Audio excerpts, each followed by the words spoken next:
This is Santa Maria Valley. What the heck is Santa Maria style barbecue? Well-aged beef cooked over red oak coals, slowly served with pinquito beans, always the mainstay of Santa Maria style barbecue. Monique Soltani here in Santa Maria Valley, where we've discovered the best barbecue in the West. We're here at Far Western Tavern. They are a landmark for Santa Maria style barbecue. Started in 1958, my dad looking for a way to entertain people at a restaurant as he did at his cattle ranch. I'm super excited to try Riverbench Vineyard. Tell us a little bit about the winery. Our vineyard was planted in 1972.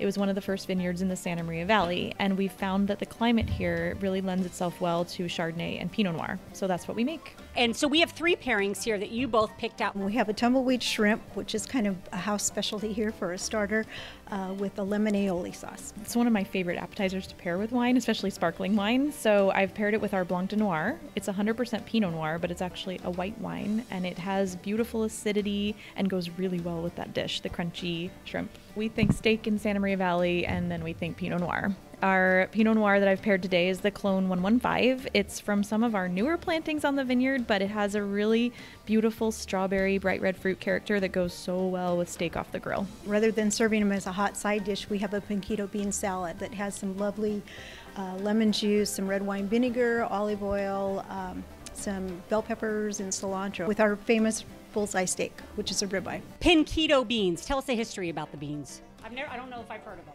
Nobody's quite sure. Ah! There's a mystery about them, but they're a crossbred between a pink and a white, small white bean. They just love it here in Santa Maria Valley. They like the Mediterranean climate. On a commercial basis, this is the epicenter of them. Susie Q, Santa Maria style seasonings. You started that in 1981. 1981, yes. We started with the pinquito beans, actually. My husband had raised a crop of them on our ranch. Most of our customers wanted us to include instructions on preparing a Santa Maria style barbecue, how to season the meat, what cuts to use, and so we kind of backed into the seasoning because everyone here kind of has their own blend, and never thinking that any local people would really be interested, and it really took off. And it's, you know, that's what we're known for today. And then of course the dessert. Aunt Curly's carrot cake. Who's Aunt Curly? Aunt Curly was my great aunt, and she was a wonderful cook who traveled the world, and that recipe is the best carrot cake I have ever had, and I've got several people that agree with that. We'll see what you think. Oh, I got a fork there, girl. I'm diving in. I'm not a carrot cake girl, but I saw that thing. I said, somebody get me a fork. That looks amazing. And what are we pairing with the carrot cake? It's so good. So this is kind of an unconventional pairing, but we actually make a sparkling wine that's based in Chardonnay, and it's slightly sweet, so it goes really well with dessert or an aperitif. We've paired it here with the carrot cake because it just matches so well. And if someone's never been to Santa Maria Valley before, what are some things that you would like them to know about the area, the region, the wines, the people? It's a really unique region just because of the way it's oriented geographically.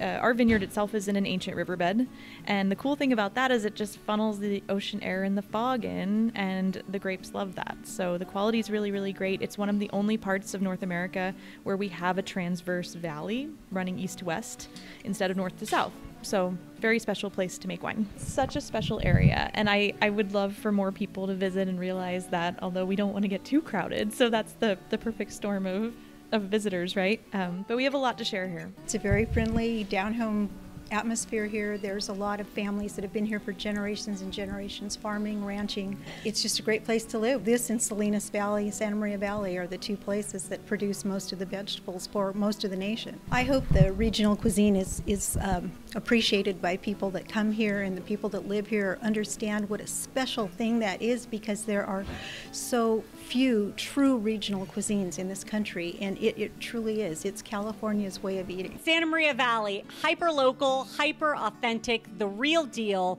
Let's pick up a glass of wine, say a cheers. Do either one of you have a cheers or a toast that you say around your house? Not that I can repeat on the air. Oh, you have to then. We'll bleep it out. Oh, I really want to know. Salute partute. Salute partute. And what does that mean? Cheers to all. Cheers to all of them. Let's eat some of that carrot cake.